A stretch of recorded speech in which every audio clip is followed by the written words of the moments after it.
So hello, my name's Rob and this is Cattle Rabbit Scale Model Studios, and in this video I've smooshed both my lion painting videos together to make one big super ultra mega HD jumbo painting video on how I painted my Lion L. Johnson. It's a fantastic miniature, I had an absolute blast with this. Took me about 9 days in the end.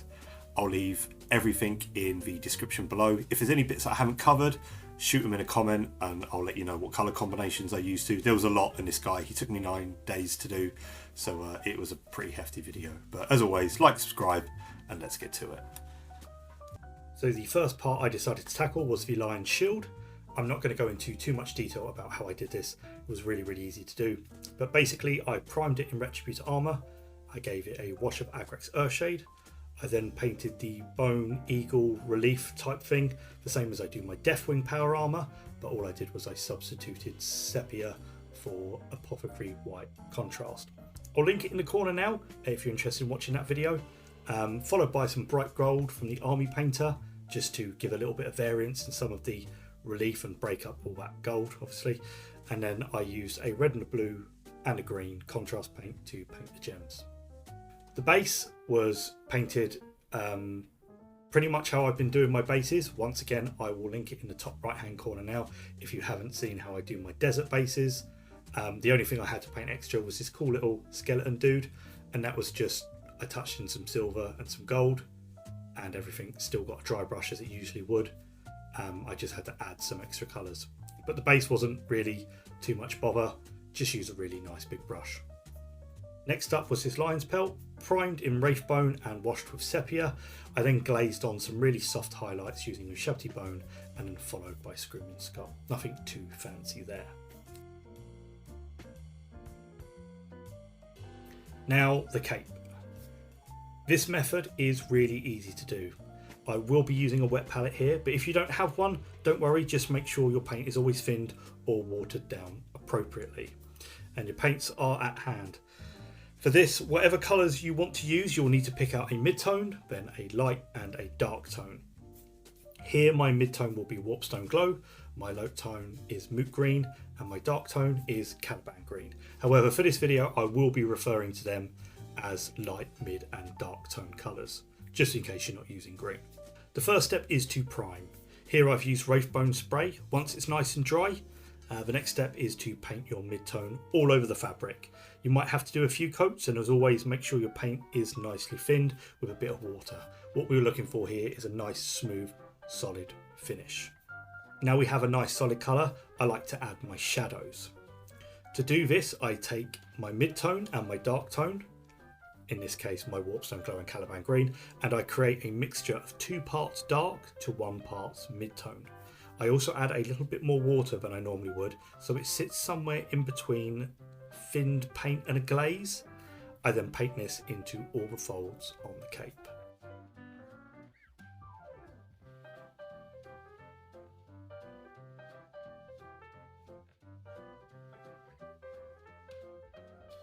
Now if you like the way this looks, fantastic.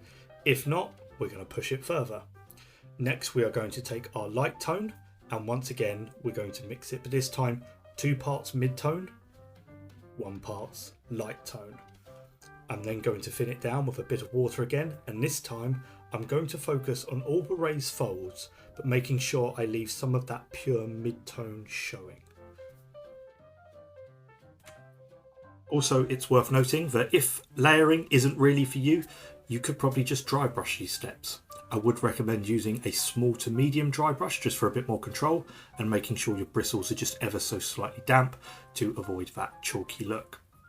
You can still mix all your paints on a palette and then just put your dry brush in it, wipe off the excess and take it from there.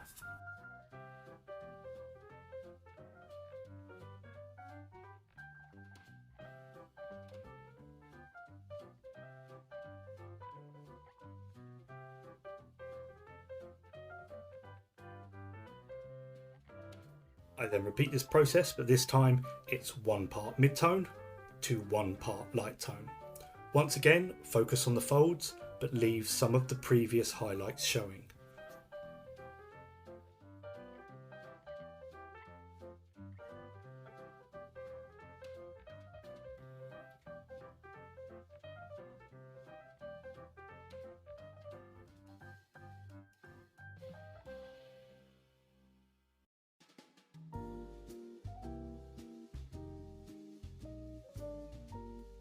And then lastly, it's pure light tone, once again, watered down, but I'm applying this almost from a top down only perspective, just where you would see those folds, you know, and the light really hit the ends. By focusing the light on the ends, you're drawing attention to it, and it almost gives that very nice kind of popping effect, which is really what we're after.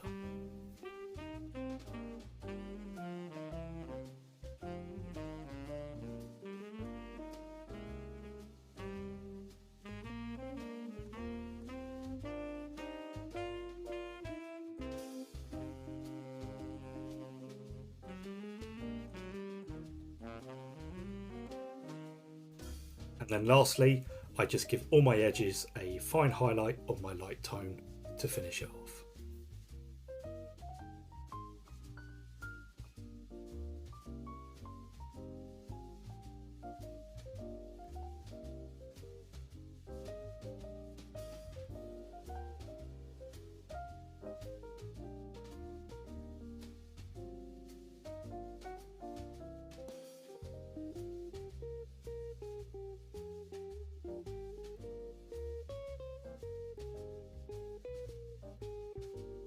And that's really all there is to it.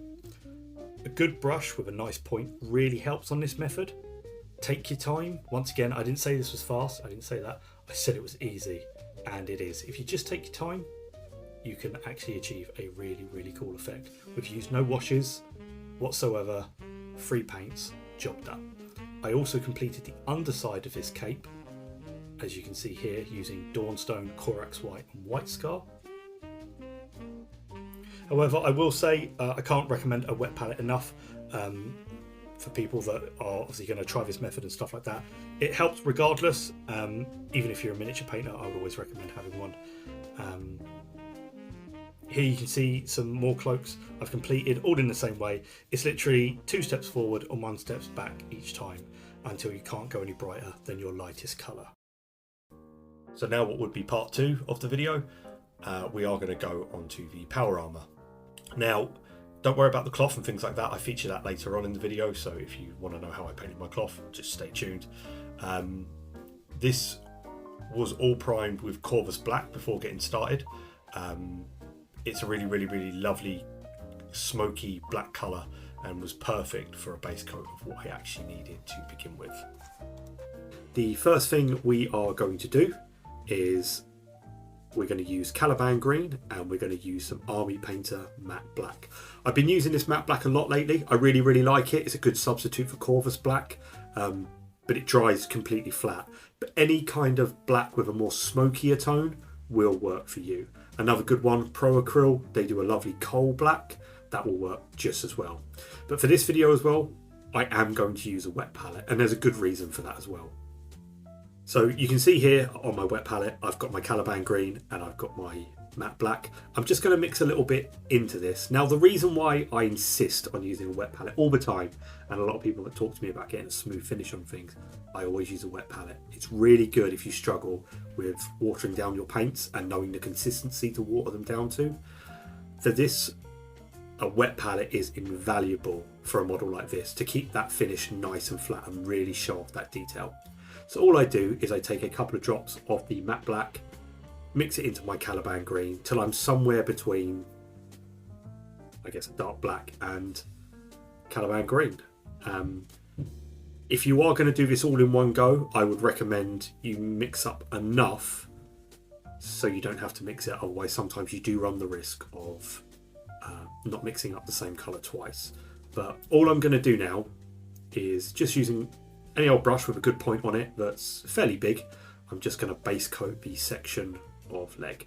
You might need to do a couple of coats of this because the wet palette will water the paint down anyway, so it will be quite thin when it goes on. So if that's the case, just give it a couple of minutes to dry, and it will dry really, really quickly, and then just reapply that until you've got a nice solid colour. So that is a good base coat down. We've got a lovely smooth finish, and this is exactly what we want to really show off that armour. The next step is we're going to take some Caliban green. What I'm going to do is I'm going to add this to my wet palette, but this time I'm just going to add some of the colour that we previously applied into it, and then I'm going to start working on those surfaces where the light would maybe just catch it a little bit. Things like where the armour flares out at the bottom, the top of the feet, the ridge across the knee pad, and the top section of leg that's protruding from his tunic, tabard type thing. Always technical me there. But just take your time again. You might find that it's a little bit subtle on the first application. This is great, because then what we can do is we can go back with a second coat and just leave some of that first coat showing, really help that blend in. So as you can see, we've got that lovely smooth base coat and that subtle fade on the armour that's just started to take shape. This is what I really wanted for this, as I really wanted to just show off a little bit of technical flair. Once again, it's fairly easy to do as long as you're using a wet palette. Now the next step is I'm going to get some warpstone glow. As always, I'm going to use my wet palette, so this is going to be thinned down. And for this, I do recommend you have a good brush. I like this little Red Grass Games 2.0 brush. It's not the size 2, it's a 2.0. But for this video, if you don't have a good brush, get yourself down to your local GW, pick up one of these little small layer brushes. They hold a good point for a while, but it'll be perfect for the type of fine edge highlighting that I wanted to do on this. And I'd recommend just going the extra mile, just because it's, well, it's a Primark. Doesn't he deserve it? The guy's been asleep for thousands of years. Give him a break. But all I'm going to do is making sure my brush isn't overloaded. I'm just going to really slowly work my way around the model. Just taking my time, making sure that that highlight goes on nicely, nice and thin, and that everything is nice and consistent. It's worth noting, if you do mess up here, you could just mix up a little bit of the dark green again and just reapply that.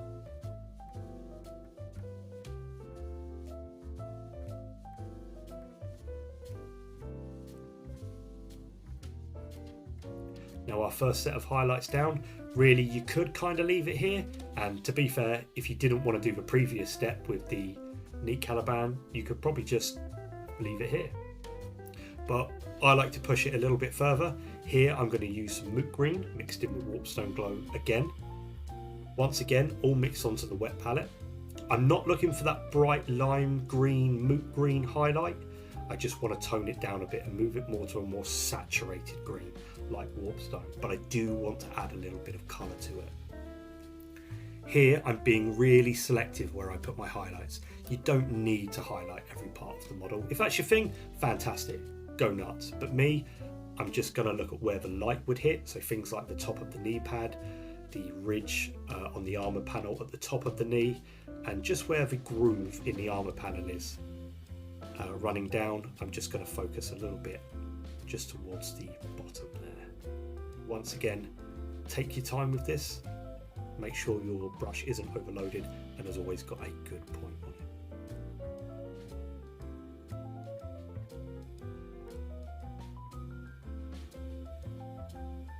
So there we go. Those armour panels are really standing out now, and I think really here they look absolutely fantastic. However, I did just want to go that extra mile, and what I'm going to do here is I'm just going to get some real pure moot green straight out the pot, obviously watered down a little bit on my wet palette, and all I'm going to do is I'm going to dot it just on really sharp bits of armour. So here you can see where the armour panels meet to a point. I'm just going to dot a little bit of moot green in there, things like the top of the knee pad there, giving that a really good effect, showing off the light hitting. Things like here, just on the edge of these little side panels. Really just go the extra mile for such a lovely miniature. So there we are. That's really it for the armour. Just take your time. See, if edge highlighting isn't your thing, I'd probably recommend just being really selective and just taking your time for the ones that matter, like the line running down the knee and stuff like that. I'm now going to finish this guy off, and I'm going to show you how I painted some of the other bits. So there he is, fully done. Don't worry, I am going to show him off at the end of the video. But here you can see these little cape sections. This was completed the same way as the cloth, but I just stuck to two colours. So for the pale cloth, it was ushabti bone and then screaming skull. For the pink cloth, and same with the tops of the watchers, it was Screamer Pink and a highlight of Pink Horror. Obviously the robes on the watches themselves was Steel Legion Drab and then a highlight of XV88. And things like his, got to stop calling them hats, his helmet was just Mephiston Red, Evil Sun Scarlet, and then Wild Rider Red and a fine highlight. However, the last thing I wanted to do just to help this model come to life, these Tamiya weathering kits. If you've never used them before, they're really, really easy to use and they just really help a model feel lived in. All I do is here, I get the little applicator brush, it comes with it, and all I do is I dust a little bit just around the feet, just to kind of sell the effect that he is where the base says he is. It just helps kind of really bring that miniature to life, and that's really about it. If you do have any comments about how I did of any of the other bits, let me know in the comments below if there's a bit that I maybe missed out that I haven't covered, but that's really it. This is a stunning model and it's taken me 9 days to do this guy. I've had an absolute blast, especially chatting with everyone on Instagram and YouTube, so I must say a massive thank you to everyone that supported this project. But that's it from me in this one. I'll see you all next time. God bless and take care.